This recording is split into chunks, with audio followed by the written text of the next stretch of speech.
President Yoon will go on a 7-day, 3-nation tour. While attending the UN General Assembly, he is expected to hold one-on-one with his Japanese counterpart, followed by another session with the U.S. The chairman of the Standing Committee of China's National People's Congress visits Seoul at the invitation of South Korea's National Assembly Speaker. Lee Zelenskyy will hold talks on ways to strengthen cooperation between the two parliaments and pay a visit to President Yoon. The creator and actors of Squid Game returned to South Korea after winning numerous Emmys. The director gave thanks and expressed hopes the second season will be just as successful.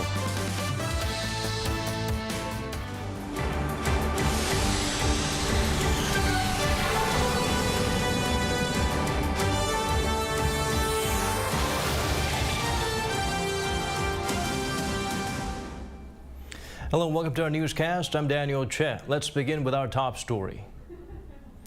President Yoon will sit down for talks with his Japanese counterpart next week on the sidelines of the UN General Assembly. The South Korean leader's national security team made the announcement along with plans for a one-on-one with U.S. President Joe Biden. Yoon Jung-min starts us off. President Yoon will meet separately with his U.S. and Japanese counterparts, President Joe Biden and Prime Minister Kishida, next week in New York on the sidelines of the 77th United Nations General Assembly.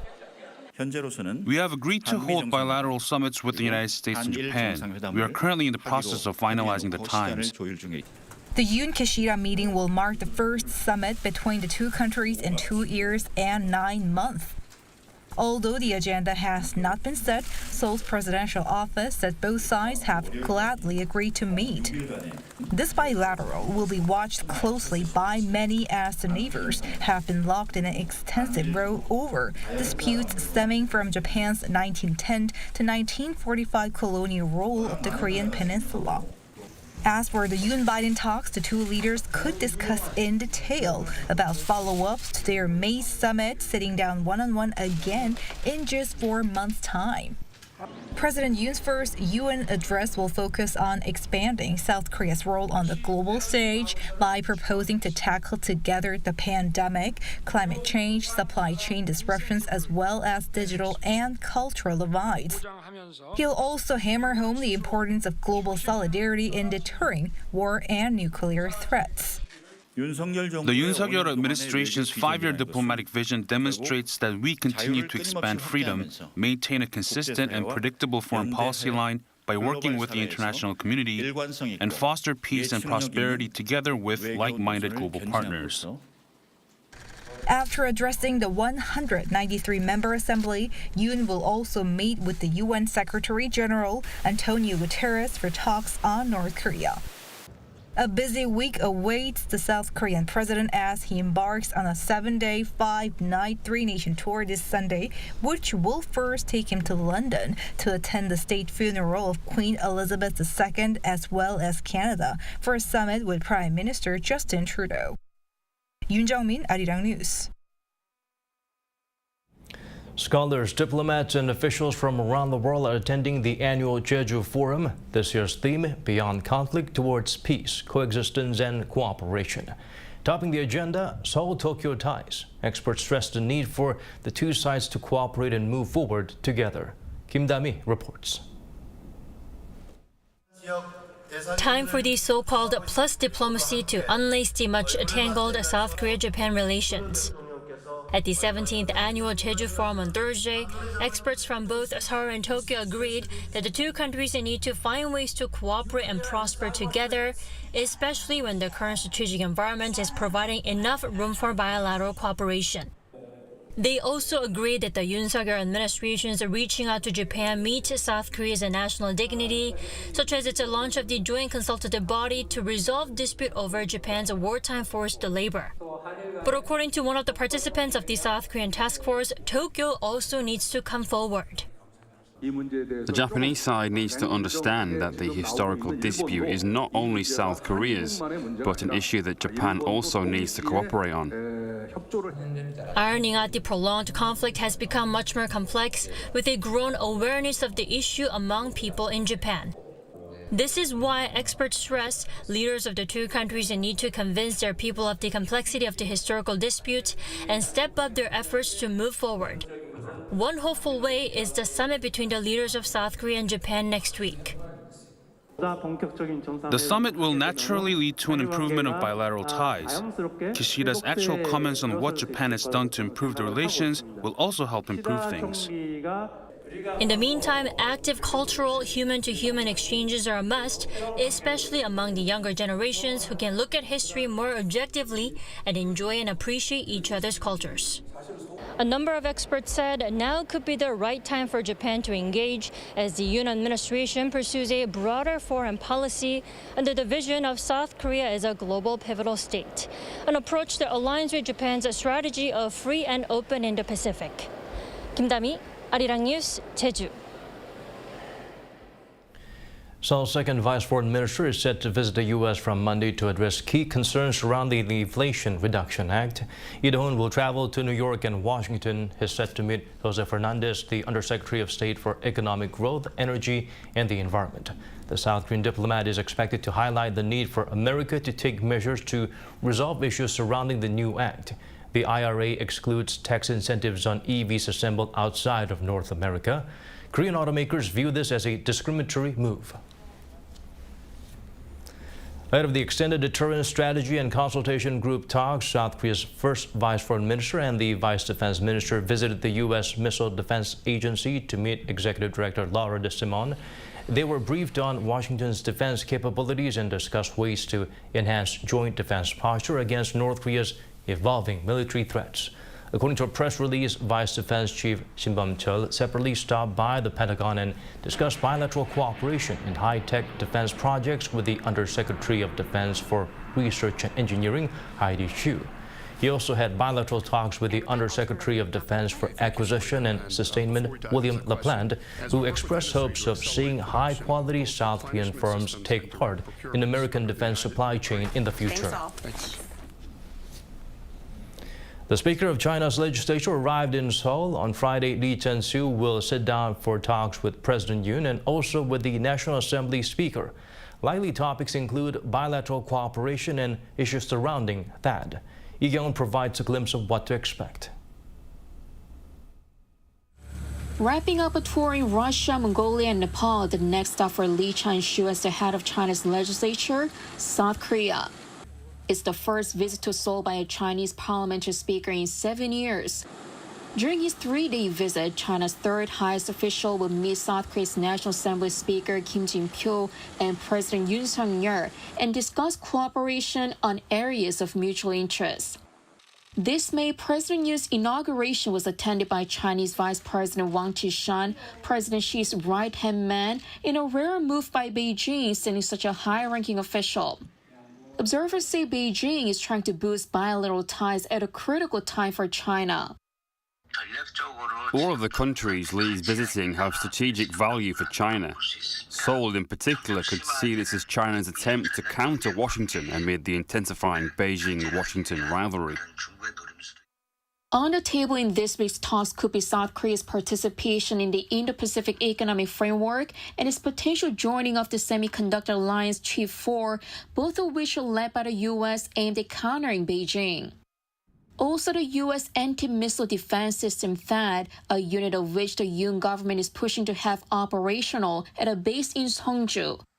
China has been claiming that South Korea committed previously to limit its operation and not deploy more THAAD units. Eyes are also on China's potential message for North Korea, which recently passed a law of using a preemptive nuclear strike in case of an imminent threat to its leader.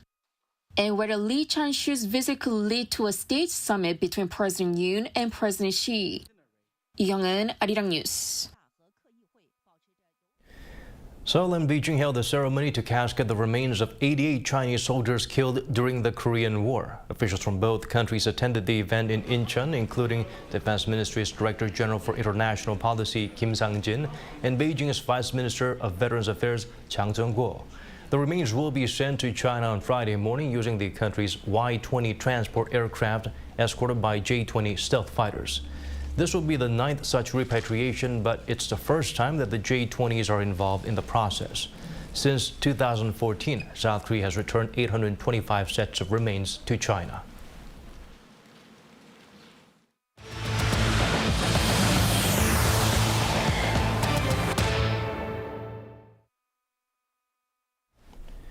The Korean won continues to dip against the U.S. dollar. This comes amid record high inflation and other external risks. Authorities warn against herd behavior and emphasize appropriate measures will be taken to stem excessive depreciation. Izium helps us look beyond the digits. On Thursday, the Korean won ended at 1,393.71 against the greenback. The won has been losing ground dramatically against the U.S. dollar, as the latest inflation numbers in the U.S. suggest more outsized rate hikes by the Federal Reserve. And with growing fears of a global recession, South Korea's foreign exchange authorities on Thursday said they are closely monitoring the currency market as volatility increases in the local currency. South Korea's Finance Minister Chu Kyung-ho also addressed similar concerns. We're closely monitoring herd behavior in the foreign exchange market and will take appropriate measures to stabilize the market if necessary. However, the minister said there's no need for excessive anxiety. Although the won is sharply depreciating against the U.S. dollar, there's no need for excessive anxiety over this because we have been consulting with foreign experts while keeping a close eye on external indicators. Many analysts have been urging the authorities to actively intervene, saying the Korean currency has already slid to a level that would do more harm than good to the South Korean economy. And the heightened uncertainty has fueled concerns over whether the country holds an amount of foreign currency reserves sufficient to cover short-term foreign debt. Izium, Arirang News. Soaring energy prices have been hurting economies around the world. Here in the nation, the government unveiled a plan to address this issue. It involves nurturing more than 5,000 innovative companies in the energy sector by the year 2030. Ji-young has the details. Amid a global energy crisis, South Korea plans to make an ambitious breakthrough by nurturing innovative venture companies in the energy sector. During a roundtable of innovative energy businesses on Thursday, Minister of Trade, Industry and Energy Lee Chang-yang unveiled a plan. By 2030, the government plans to nurture 5,000 innovative energy venture firms and 10 unicorn companies, meaning startups that each have a value of over $1 billion. Earlier on Thursday, he visited Standard Energy, a local company that produces car batteries that are safer and have higher energy efficiency than conventional lithium batteries. There, he said, Korea needs to help innovative energy firms succeed. Minister Lee said, quote, innovative energy venture companies are potential unicorn firms with bright futures that can lead the way in new energy industries. He added that because the energy industry is greatly impacted by government policies, the government will actively support R&D and dramatically ease and improve regulations. For financial support, the government will create a public-private joint fund worth around $430 million to help potential unicorn companies grow. Also, a $360 million fund will be used to support firms that invest in hydrogen technology and infrastructure. The government will also help new firms enter the market by having public sector entities purchase products from selected energy startups.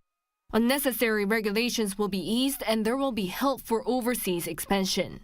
For innovative growth, the government will help build the foundations. They will train 20,000 professionals in innovative energy technology by 2030 and develop systems to make investment more attractive and improve performance. The Ministry of Trade, Industry and Energy also held meeting with 30 conglomerates accounting for a large portion of the country's energy consumption and looked for ways for them to improve their energy efficiency. Ji-young, Arirang News. Samsung Electronics unveiled a new environmental strategy, net zero carbon emissions by 2050 using innovative technologies. The conglomerate also joined an initiative to be 100% reliant on renewable energy. Shin Ha-young tells us more. South Korean tech giant Samsung Electronics' new keyword for its business strategy is eco-friendly. Samsung announced its new strategy on Thursday, saying that it will strive to achieve carbon neutrality by 2050. It has also joined the RE100, a global initiative committing to work towards 100% renewable energy. Samsung aims to achieve this with its overseas businesses within 5 years. The company is working towards these goals to address the climate crisis. Samsung Electronics is planning to do its best to tackle the climate crisis and to achieve net zero emissions by 2050 through its innovative technologies like ultra-low power products and resource circularity. The company is also developing products that requires less electricity with the goal of lowering power consumption levels by 30% in 2030 compared to products from 2019. As part of resource circularity, it is planning to expand its electronic waste collection system from 50 countries to 180 countries by 2030. For used smartphones, they will be collected and parts reused for other devices.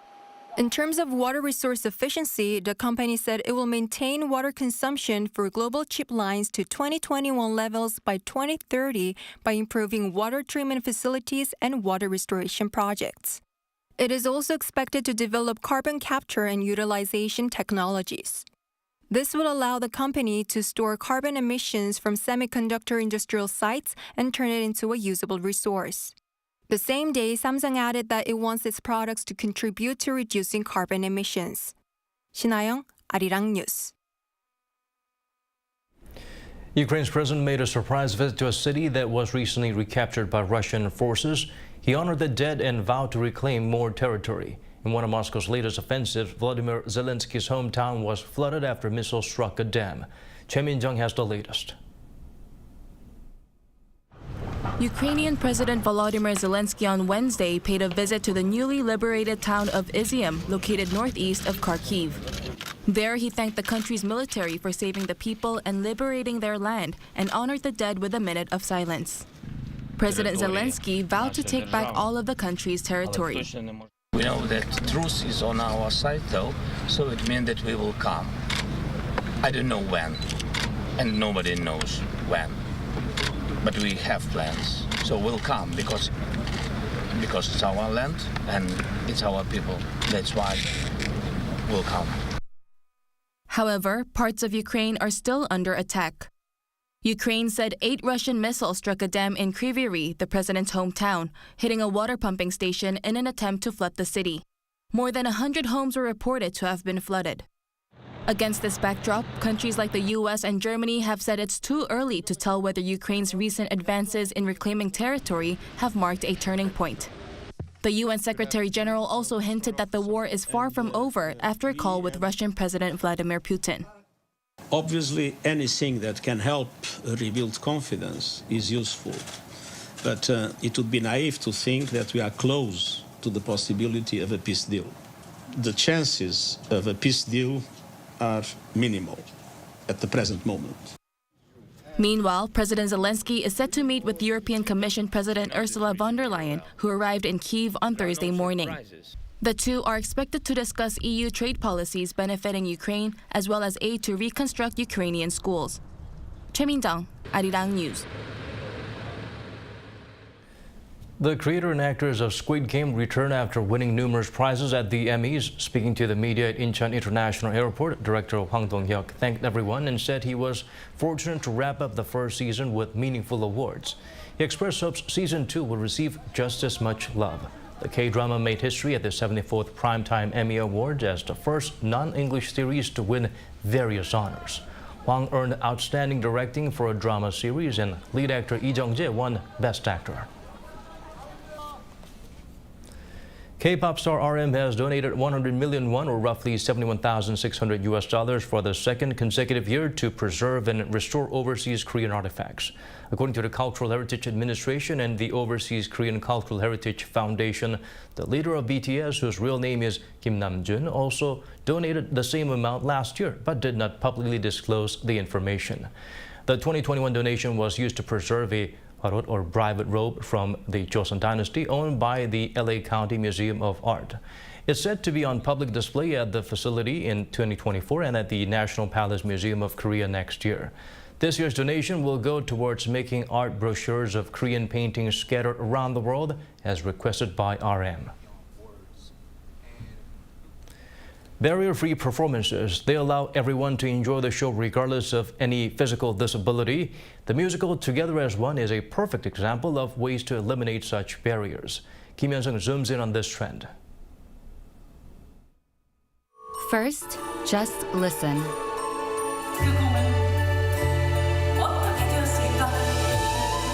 Now, just see.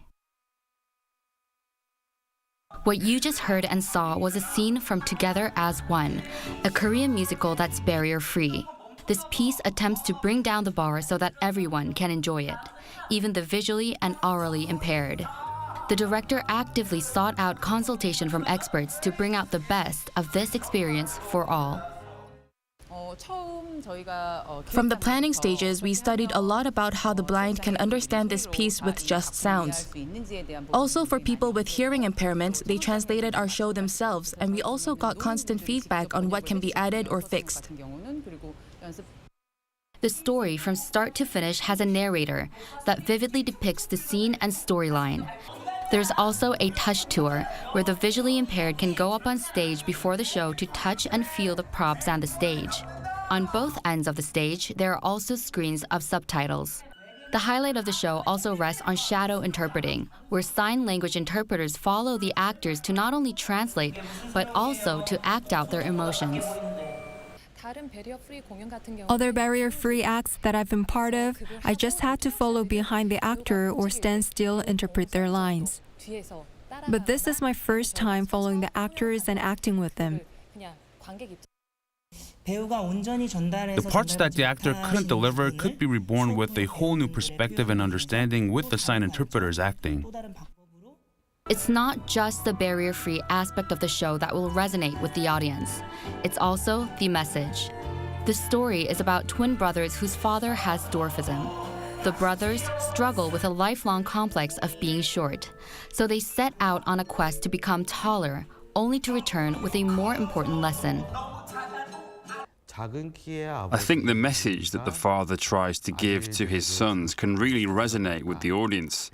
And seeing an actor who has dwarfism playing the part of someone who has dwarfism, the message may strike closer to home. There's a band and plenty of choreography with the basketball scenes, and the flow is really exciting, so there's plenty to enjoy. The director says that while this piece hasn't brought down the barriers completely, through constant trial and error, many people are working on making the show better bit by bit. 음악, 극, 합체를 구경하는 관객 여러분, 우리 꼭 극장에서 만나요. 김현승, 아리랑 뉴스.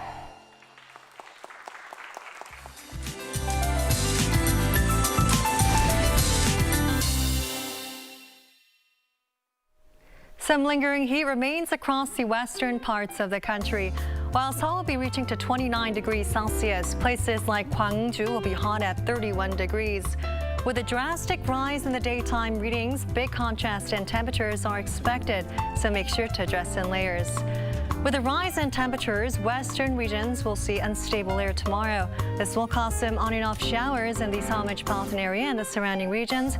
Expect about 5 to 40 millimeters, and Jeju Island will see heavier showers with up to 80 millimeters in the forecast.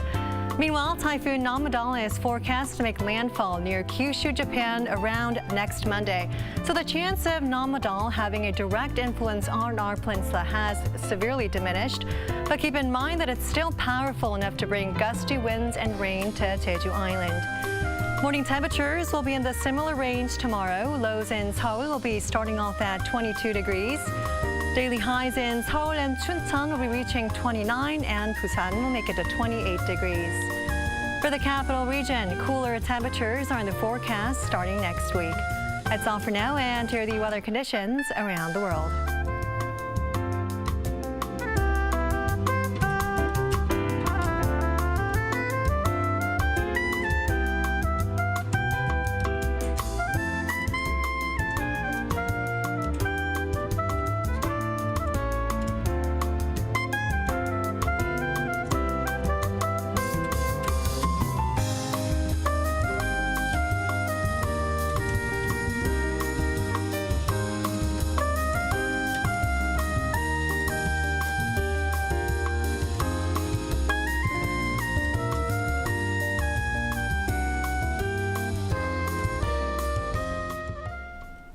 It's time for us to wrap things up. As always, thank you for staying with us.